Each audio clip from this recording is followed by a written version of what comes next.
Bienvenidos a un nuevo capítulo del blog de la Kiani. Hoy día tenemos un capítulo un poquito diferente, ya que vamos a conversar con la tía Chiu, que es postulante a la alcaldía de Rapa Nui. ¿Cómo está, tía? Y ahora Nakoe, Kiani, honrada, Honrada de estar aquí. Sí, honrada de estar aquí en este programa. Oiga, cuéntenos un poquito su nombre, cuántos años tiene. Bueno, mi nombre es Elizabeth Arévalo Pacarati, tengo 52 años. Mire. ¿Podría ser tu madre? Sí. Fácilmente. Bueno, tenía un compañero que era su hijo, de la misma edad. Así es. Exactamente. Oiga, cuéntenos un poquito sobre, usted ya ha estado dentro de la política anteriormente, un poquito sobre su vida. Sí, bueno, y también para seguir tu primera pregunta, soy casada y tengo 3 hijos, ¿verdad? Que el Jotu fue tu compañero de curso y él hoy día está buscando su propio camino. Y bueno, en mi caso, si quieres que volvamos así como desde el principio, bueno, nací acá, soy de madre Rapa Nui, de padre continental. Mi padre era muy conocido, de hecho, acá en la isla y todavía lo recuerdan con mucho cariño, que era Mario Arévalo Poblete. Él llegó a la isla cuando empezaron las obras. ¡Ay, mira! Yo soy Poblete también. Coincidencia. Mira, y bueno, mi padre llegó acá a la isla cuando se iniciaron las obras para hacer el aeropuerto de Mataveri. Él era arquitecto. Ya. Egresado en esos años de la Universidad de Chile. Y ahí se encontró con mi mamá. ¿Ya? Obviamente mi mamá... bueno, también era súper joven cuando ellos se conocieron y bueno, y ahí tuvo estos hermosos 8 hijos. 8 hijos. 8 hijos, de las cuales somos 2 hermanas. Bueno, y cada uno tenemos nuestras propias historias, la verdad. Sería como muy largo contarlo porque mi hermana, además de muy chica, ya se fue al continente, nos volvimos a reencontrar hace muy poco tiempo. Una bendición que ella haya llegado porque la verdad ha sido de mucho apoyo, sobre todo en lo que estoy hoy día. Sí. En el cuidado de mi madre. Y bueno, entonces nacimos los 8 y mi madre después de un tiempo conoce a un francés. En los años 80. En los años 80, un francés que estaba haciendo su servicio militar en Polinesia Francesa, llegó por turismo y bueno, ahí se conocieron y decidieron irse junto a Francia. Mi mamá en el fondo nunca se había casado, de hecho, en principio. Y bueno, decidió finalmente darle un giro a su vida, decidió finalmente tomar ese desafío, irse. Gran desafío. Exactamente, y bueno, y obviamente en búsqueda de su felicidad. Y como yo era la única hija en ese entonces, me llevó y tenía 6 años. A Francia. A Francia. Y yo acá estuve en el Liceo Lorenzo, en prekinder y kinder. Ya. ¿Y después a qué edad volvió a la isla? Y volví después de 21 años. Harto rato después. Sí, o sea, perdona, a los 21 años. A los 21 años llegué acá, sí, allá fue toda la educación básica, colegio. Me titulé de un técnico profesional. ¿Técnico en qué? En contabilidad. Mire. Me encantan los números. Déjeme un poquito de eso, por favor, que ya me he echado unas cuantas veces matemáticas. Y bueno, y ahí volví, entonces fíjate que llevo 30 años. Llegué en el 94, hace exactamente 30 años. Y cuéntenos un poquito sobre cómo fue la vuelta a la isla, el proceso de adaptación, todo, porque Francia es muy diferente.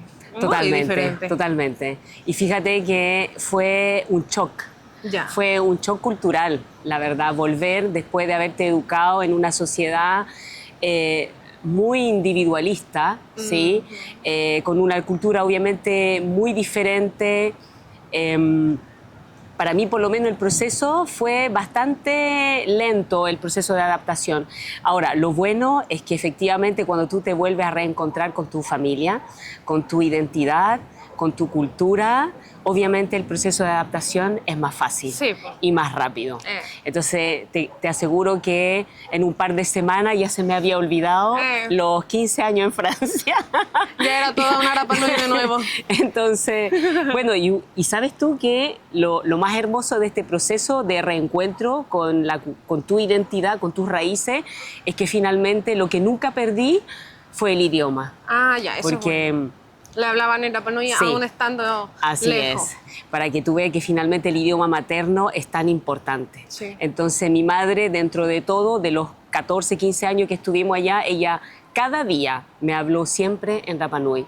Entonces yo lo tenía en la memoria y cuando volví, finalmente gatilló automáticamente y empecé a hablar Rapa Nui, y eso finalmente es una de las cosas que sorprendió mucho a la gente y también que facilitó mucho el proceso de adaptación. Sí, entonces, después ya de 6 meses ya no quería volver a me Francia. Mi mamá me decía, bueno, hija, ya es tiempo, nos tenemos que volver a Francia. No, dije, gracias. mami, lo siento, ya no tengo nada más que hacer allá. Ya me reencontré con mi familia, con el lugar donde quiero estar. Y así que finalmente ella se fue y bueno, me quedé acá y ahí empecé, bueno, obviamente a indagar en diferentes rubros para trabajar y mantenerme acá en la isla. Sí, pues eso le iba a preguntar. Usted llegó a los 21 niñitos de vuelta. A los 21 añitos uno ya tiene que empezar a trabajar. ¿Cuántos años tienes tú? 20. El 4 de agosto tengo 21. Mira, bueno, ¿viste? O sea, a tu misma edad volví a la isla. Hoy, pero fue hermoso, ¿Cuál fue la primera pega que se acuerda que usted tuvo aquí? Y nunca me voy a olvidar, nunca me voy a olvidar del primer trabajo que fue en el correo. En el correo de la Chile. oficina de correo. Sí, y estaba ahí como la Rosita Vaca. ¿Ya? Estaba ahí de jefa y ella un día, sabiendo, no sé cómo, ella supo que había estudiado algo de contabilidad. Ya. Y ella me pidió que le ayudara a ajustar unos balances que tenía. Había un pequeño desfase en su contabilidad finalmente que tenía que rendir. Y no sabía cómo resolverlo o dónde estaba, digamos, como el problemita, que era una cosa muy pequeña. Y finalmente ahí me mandó a llamar. Y ahí me estuvo una semana entre medio de todos los archivos, de todos los que tenía en la oficina, para tratar de ajustar en el fondo finalmente lo contable. Y ahí encontré obviamente dónde estaba el error, lo ajustamos y así. Y eso fue mi primer trabajo remunerado acá. ¿Cuánto ganó en su primer trabajo? Lo que era el sueldo mínimo. ¿En ese tiempo? Era 120,000 pesos. No era nada. No, bueno, nada. En ese pero tiempo era harto. Pero no, ella me pagó, no me acuerdo la verdad, no. Fue poquito porque fue por unos días nomás, no fue un trabajo de un mes. Ya, así que fue una, yo creo, un rico momento porque fue, y lo recuerdo siempre porque fue el único momento donde desarrollé lo que había estudiado. De ahí nunca más. Nunca más hizo contabilidad. Nunca más. Pero nunca más hizo contabilidad. De ahí nunca más en la vida. Cuéntenos un poquito más sobre qué otros trabajos ha tenido durante... Bueno, después de eso, por el hecho de hablar francés, finalmente, que era casi mi segundo idioma materno, finalmente, ahí quise entrar en el turismo. Como guía turística. Exacto. Y ahí, hasta el día de hoy, soy guía. Entonces, cuando tengo tiempo y me hacen solicitudes de diferentes partes, voy a terreno a guiar en francés. Y ese fue también como uno de los caminos que tomé en ese entonces, por hablar francés. En el colegio había aprendido inglés también. Buena. Entonces, ahí de repente también, pero muy poco salgo en inglés, principalmente en francés. Y lo otro, además, que fue bastante desafiante en su momento cuando volví de Francia, era aprender a hablar español. Porque jamás... Nunca había hablado español, jamás había estudiado español. Ahora, yo me fui muy pequeña. Tenía una noción, yo creo que me había quedado un poco...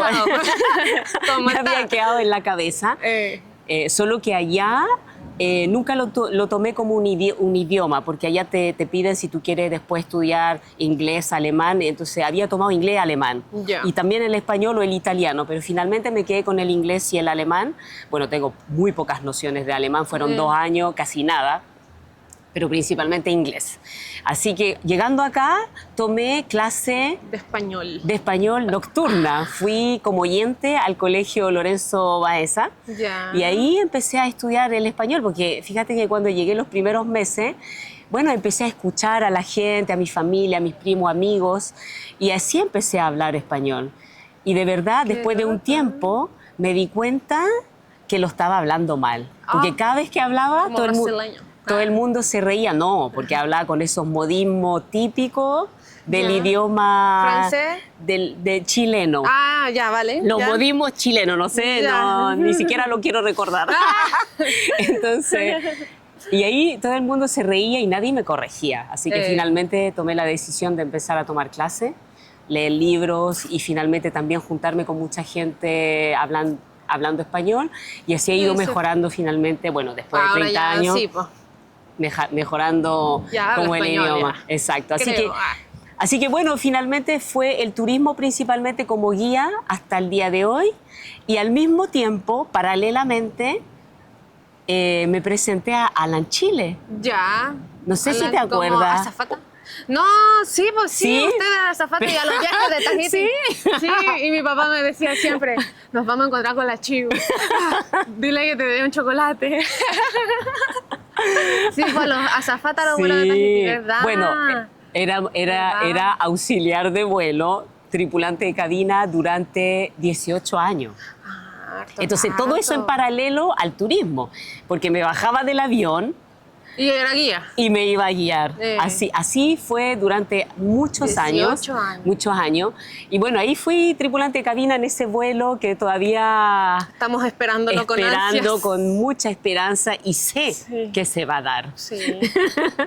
Y bueno, y eso también fue una muy bonita experiencia. Sabes tú que finalmente trabajar... Conoció mucha gente ahí. Es que lo que pasa es que además cuando tú trabajas en ese entorno, también empiezas a desarrollar otras habilidades sociales, de roce social con la gente, y también empiezas a tener también muchas capacidades, mucha sensibilidad en ver una persona y cuando lo veíamos ya sabíamos con qué ánimo llegaba al vuelo. Sabíamos si venía contento, enojado, frustrado. Exacto. Entonces, eso también te permite finalmente después saber cómo empatizar con la gente. Así que eso ha sido una gran experiencia en LAN.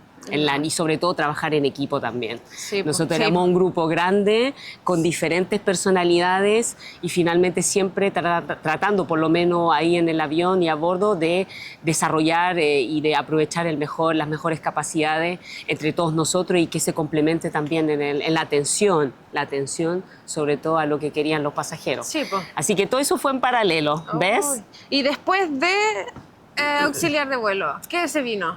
Ahí todo cambió. Sí, ahí todo cambió. Ahora, quise cruzar el río. Ya, irse al otro lado. A otra dimensión, sí.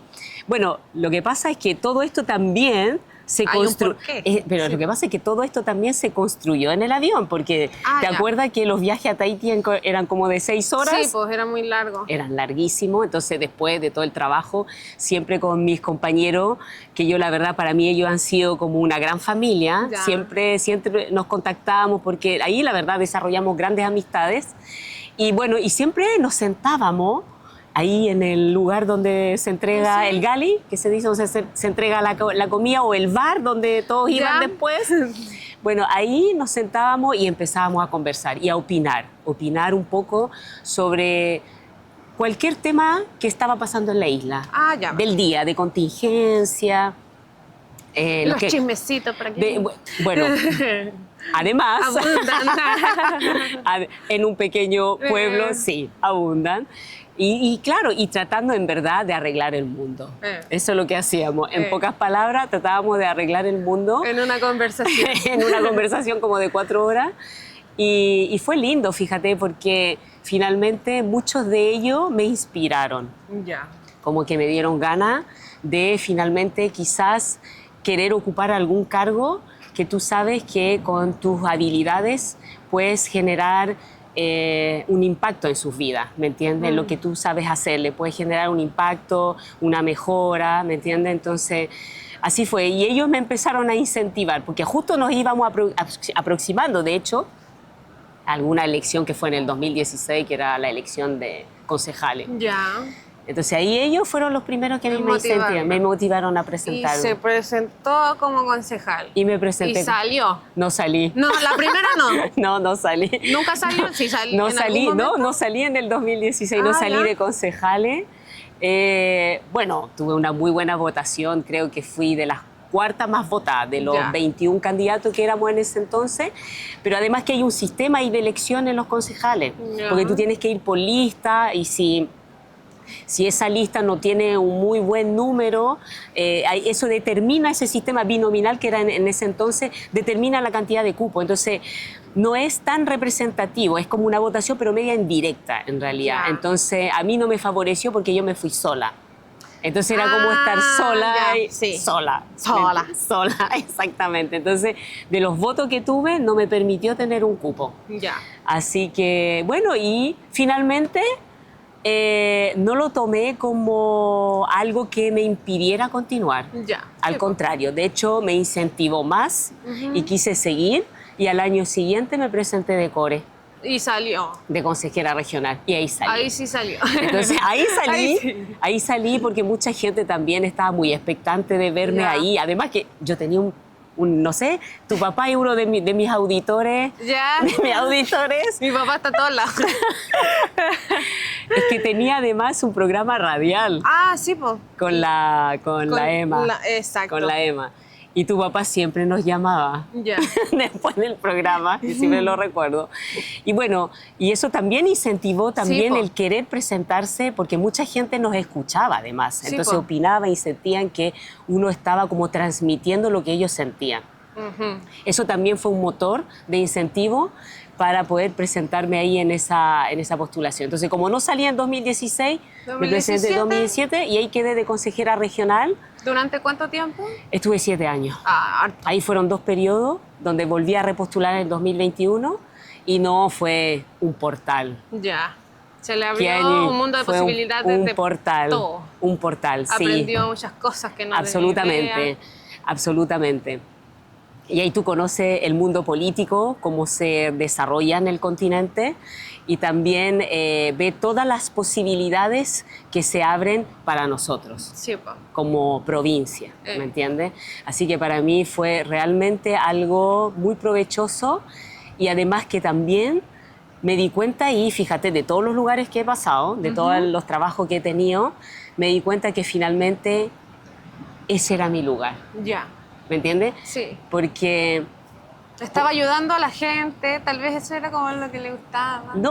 Sí, obviamente, y además te das cuenta que es un espacio donde tú puedes desarrollar, o sea, yo por lo menos comprendí que en ese espacio desarrollo mis mejores capacidades. De convencimiento, ¿me entiendes? De poder visibilizar nuestras inquietudes, también las particularidades de la isla, para tratar de convencer, obviamente, a un grupo de personas que ellos están velando también por sus propios intereses, por los intereses también de sus propias provincias. Entonces ahí uno tiene que entrar a desarrollar muchas habilidades estratégicas, blandas, también de lograr conversar y lograr acuerdos, transar, etcétera. Y ahí descubrí que esa era la meta. Ese era mi lugar. Porque finalmente, bueno, vas a tener 21 años, pero siempre como que uno en la vida busca como su propósito. Sí, pues. Siempre andamos buscando nuestro propósito, qué es lo que queremos hacer. Y ahí lo encontró. Y finalmente, las situaciones o la vida te va primero preparando para eso, y segundo, después te lo revela. Te lo revela, y cuando tú ya eres consciente de eso, ya nada te puede parar. Exactamente. Oiga, y entrando ¿No te estoy aburriendo? No. Estoy bastante interesada en la conversación. Ya entrando más como a lo actual, algo que ha pasado hace poquito, la pandemia. ¿Cómo usted vivió la pandemia? ¿Usted estaba acá, estaba en Santiago? Sí. Mira, la pandemia, cuando cerró la isla, yo estaba en Valparaíso. Justamente cumpliendo mi rol de consejera regional. Y ahí fue una sensación, pero o sea, yo creo que todos vivimos un poco esa sensación de sorpresa, y sobre todo en el caso de la isla, donde nos enteramos que se cierra, se cierra el aeropuerto, no hay más vuelo, no se puede volver, y yo estaba a un par de días de volver a la isla. No, sí fue así como que me entró una angustia, sí, me imagino. Y aparte también de lo que estaba sucediendo en el mundo y también en Valparaíso. Entonces fue así como una situación, bueno, bien particular, de ansiedad, porque finalmente ahí, sabiendo que se iba a cerrar, o sea, que la isla estaba cerrada, más te da ganas de volver a tu casa. Exactamente. Y como que entra uno en un estado casi como que de desesperación, ¿me entiendes? Y además de incertidumbre, porque no sabía cómo esto... ¿Y cuándo se iba a volver a abrir? Esto se venía. ¿Cómo se evolucionaba? Exacto. Sí. Y ahí fui de las primeras que se vino en los primeros vuelos de retorno. Ah, ya. Sí.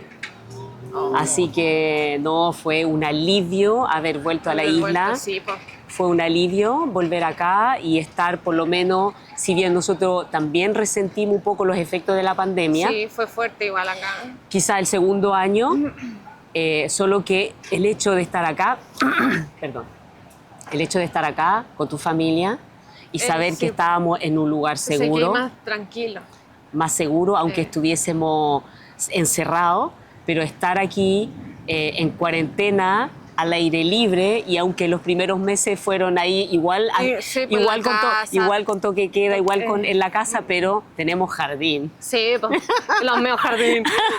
Teníamos jardín, entonces... Y podíamos salir de cierta hora a cierta hora. Exacto, entonces podías salir afuera a tu jardín. De hecho, cuando llegué me quedé en una cabaña de cuarentena, y igual, entonces podías salir al jardín, ahí andaban los pollos, entonces es otro tipo de forma de haber estado. Diferente que lo de la gente de Santiago. Nosotros exacto, fue es un muy poquito triste más, lo que les más libre para nosotros, fue un poquito más libre que para la gente de Santiago. ¿Tú estabas acá también? ¿Tú estabas aquí también? Sí, porque yo estaba terminando tercero o cuarto medio. Ah, ya.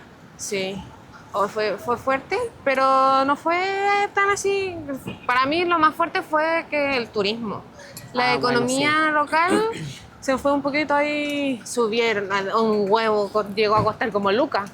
Bueno, fue noticia. Sí. Acuérdate, fue noticia el huevo que valía creo que 1.000 pesos, el kilo para 5.000, algo así. No, sí fue bien noticioso. Claro que nos afectó mucho. El primer año no fue tanto porque... Mucha gente tenía ahorro, por supuesto. Sí, hubo bastante ayuda estatal. Eso también ayudó bastante. Acá se hizo el proempleo. Exacto. Bueno, y ahí aquí está una protagonista del proempleo. Buena. Y fíjate que eso es una de las cosas que más satisfacción a mí me ha dado, la verdad. Mucha satisfacción, porque finalmente en un momento de adversidad donde verdaderamente sabíamos que había mucha gente desempleada y no sabían, y nadie dependía finalmente, no era funcionario público, no dependía de la plata del Estado. Entonces, haber logrado finalmente que se inyectara, si tú me preguntas a mí, fueron como 7.000 millones de pesos que se transfirieron durante esos casi 2 años, o sea, fue 1 año y medio, donde nosotros logramos transferir, y eso fue gracias a una gestión política también que uno ha podido hacer, visibilizar finalmente la necesidad que un lugar que vivía justamente del turismo se haya cerrado abruptamente y que hoy día no pudiese contar con esos ingresos. Sí. Entonces, hubo mucha acogida y comprensión de parte del Estado, de parte de las autoridades regionales, porque esa transferencia, para que quizás lo que no saben todavía o no han tenido conciencia, es que esa transferencia de recursos se transfirió desde el gobierno regional de Valparaíso, donde uno era core, ¿me entiende? Entonces, el Proempleo es un programa, ¿no es cierto?, que se implementó a nivel nacional justamente para llegar a ayuda a las comunas y para dar empleo. ¿Eso se hizo en otras partes también de Chile? Se hizo en otras partes, pero solo que también tenía una fecha límite. Nosotros somos una de las comunas donde logramos tener el mayor tiempo de inyección de recursos del Proempleo. porque ya hace rato que lo querían cortar. Sí, pues, te lo sí, yo me aseguro. acuerdo. Hace Sí, rato me que lo acuerdo. querían cortar. Y siempre decían, se va a terminar, y nunca se terminó. Pero porque obviamente uno visibiliza y es por Sí, eso pues. que es tan importante la gestión política, Exacto. la capacidad que uno tiene finalmente y tener la conciencia de cuáles son las particularidades de tu territorio, cómo este territorio se desenvuelve en lo económico en este caso, para tú saber obviamente dónde tienes que poner el énfasis cuando haces solicitudes y peticiones. Entonces, Para no pedir cualquier cosa. exacto, ¿me entiendes? Entonces, al final, uno ahí ha logrado visibilizar eso, esa necesidad de empleabilidad, entonces, y sensibilizar a los otros 26 consejeros regionales de la región para que ellos te aprueben los recursos. Sí, po. Porque todo esto se gana con votos. Sí, pues. Con votos. Trabajo en equipo. Exactamente. Entonces, logrando eso, logramos esa gran inyección de 7.000 millones de pesos y ahí, finalmente, cuando esos fondos se transfieren desde el gobierno regional, ¿a dónde se transfieren? A la municipalidad. De la ¿Por qué? Porque es un órgano de la administración del Estado que le da más confianza al gobierno regional para ejecutar esos fondos públicos.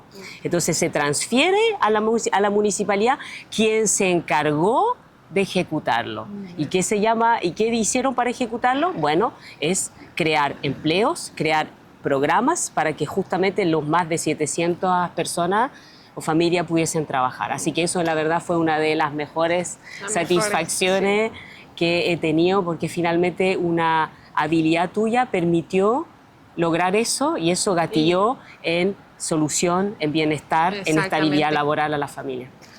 Oiga, y me encanta cómo habla usted hoy. Mi meta es hablar así. Vas a llegar. Llegando ya a lo actual, la pregunta del millón.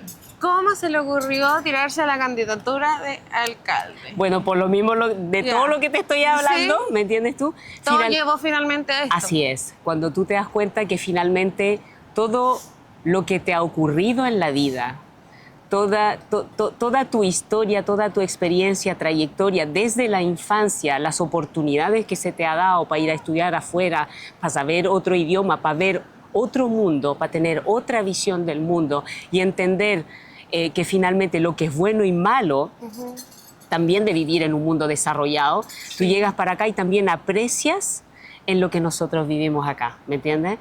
Entonces, finalmente, yo me doy cuenta que toda la vida me ha ido preparando y me ha ido poniendo en los lugares donde debía estar para justamente permitirme desarrollar ciertas habilidades, tener ciertas experiencias, como por ejemplo en el caso del CORE, porque cuando tú estás en el CORE, o sea, en el gobierno regional de Valparaíso, y te das cuenta que hay un portal de posibilidades y que eso se traduce finalmente en beneficios para nosotros acá en el territorio, entonces finalmente tú dices que el mejor lugar donde hay que estar es estar ahí.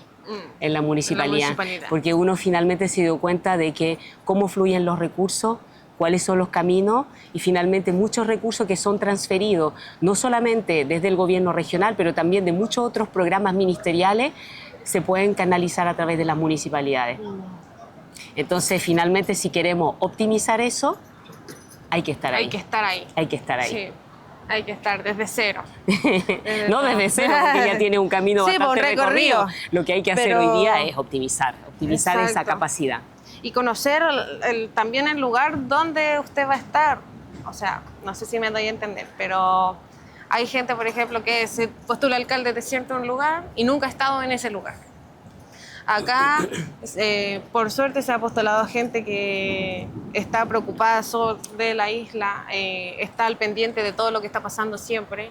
Y eso es bueno, es importante. Mira, todos tenemos algo que aportar, creo. Todos tenemos posibilidades y todos tenemos que aprovechar las oportunidades que se nos van presentando, por el motivo que sea. Exacto. Y la verdad, solo confiar en su capacidad y en eso confío. Valoro todo lo que he aprendido hasta ahora, toda mi trayectoria de vida, que finalmente eso también aporta mucho. Y eso. Y vamos. Vamos con todo. Feliz, optimista. Todo, mira, yo siempre. gozo los procesos. Todos los días gozo de este proceso, sí. Soy tengo mucha esperanza, la Sí. verdad, mucha esperanza. Todos tenemos muchas esperanzas.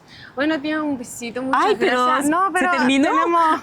si usted quiere mandar algún mensaje ahí a la gente de la comunidad Rapa Nui, gente de Santiago, a los chicos que están en Santiago estudiando, que nos están viendo, que usted los apoya un montón. Yo te felicito en lo que estás haciendo. Quizás este es tu camino. Puede ser, después vamos a aparecer en la tele. Quizás este es tu camino. Y bueno, y eso también, qué importante lo que tú acabas de mencionar, porque también estando allá en Valparaíso uno ha podido ver a los chicos que van a estudiar. Que de repente los dejan un poquito de lado. Aquellos que han estado en la residencia estudiantil, y a mí me ha dolido el alma cuando esa segunda residencia se cerró. Así que, bueno, ahí le vamos a poner harto énfasis en eso, justamente.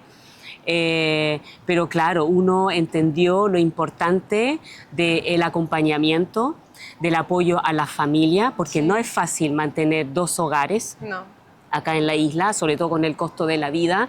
Entonces, uno también ahí va a poner toda su capacidad para que justamente podamos aliviar.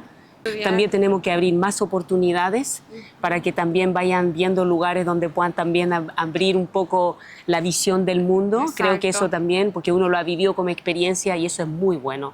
Es muy bueno. Abrir la mente, ampliarla. Y lo otro también que tenemos que hacer es tener desde todos los espacios acá a nivel comuna, preparar a nuestros jóvenes para ese proceso de adaptación a un mundo completamente distinto. Completamente distinto. Muy diferente. Así que gracias, Kiani. Sí, no, gracias a usted. Sí, un placer. Me encanta. Me encanta, aparte mi padre también. Re estupendo. No, fantástico, fabuloso.